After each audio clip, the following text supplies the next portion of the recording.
고난 너머에 더 큰 고난이 기다린다 할지라도 오직 하나님만을 신뢰하십시오. 여러분의 영혼의 시력이 회복되기를 마음이 없는 이에게 시청자가 아니라 우리는 예배자가 되어야 됩니다.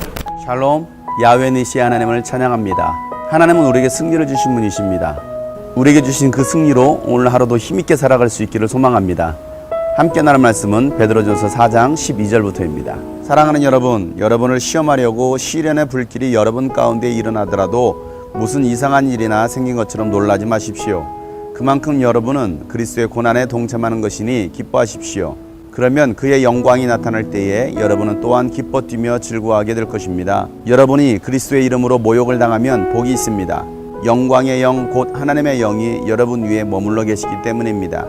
여러분 가운데 아무도 살인자나 도둑이나 악을 행하는 자나 남의 일을 간섭하는 자로서 고난을 당하는 일이 없도록 하십시오. 그러나 그리스도인으로서 고난을 당하면 부끄러워하지 말고 도리어 그 이름으로 하나님께 영광을 돌리십시오. 하나님의 집에서부터 심판을 시작할 때가 되었기 때문입니다. 심판이 우리에게서 먼저 시작되면 하나님의 복음에 순종하지 않는 자들의 마지막이 어떠하겠습니까? 의인도 겨우 구원을 받으면 경건하지 않은 자와 죄인은 어떻게 되겠습니까? 그러므로 하나님의 뜻을 따라 고난을 받는 사람은 선한 일을 하면서 자기의 영혼을 신실하신 조물주께 맡기십시오. 아멘. 우리는 지금 그 어느 때보다도 고난의 시기를 살아가고 있습니다. 특별히 우리가 기독교인이란 이유로 더 많은 어려움을 겪고 있는 것 같습니다. 교회가 어려움을 당하고 있고 목회자가 어려움을 당하고 있고 또한 성도들도 어려움을 당하고 있습니다. 단순히 전염병으로 인해서 일어나는 일들이 아닙니다. 우리가 지금 이 시대를 우리가 영적인 눈으로 볼 수 있어야 됩니다. 예수님은 마지막 때에 대해서 예언하시면서 주님의 재림의 때가 가까워지면 예수님을 믿는 것 때문에 많은 고난이 찾아올 것이다 라고 말씀하셨습니다.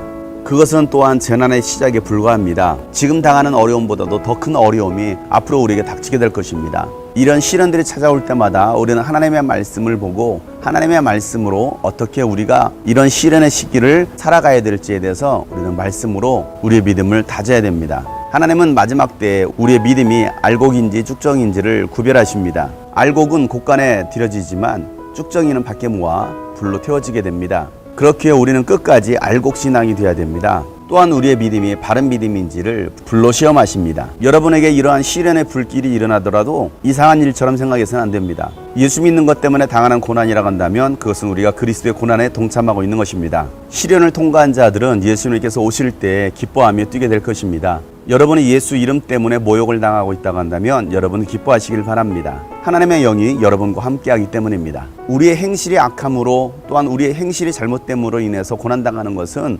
하나님과는 무관한 일입니다.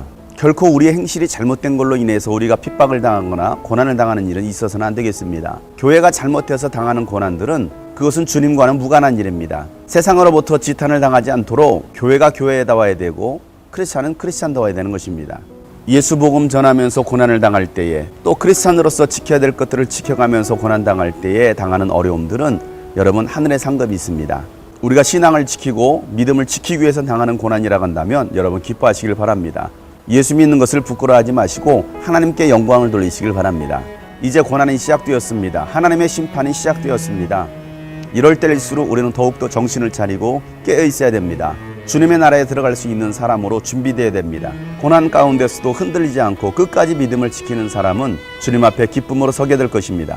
그러나 하나님을 믿지 않는 사람들은 그 하나님의 심판을 피하게 되지 못하고 영원한 고통을 당하게 될 것입니다. 지금은 우리가 말씀대로 순종할 때이고 끝까지 고난을 견뎌야 될 때입니다. 믿음에서 떠나는 자가 아니라 하나님 말씀대로 살아가는 사람들, 고난 중에서도 하나님은 우리를 붙드시고 인도해 가십니다. 우리에게 승리를 주십니다. 하나님의 뜻을 따라 고난받고 있다고 한다면 선한 일을 하면서 여러분의 영혼을 하나님께 맡기시길 바랍니다. 하나님께서 여러분의 영혼을 붙드시고 여러분에게 승리를 주실 것입니다.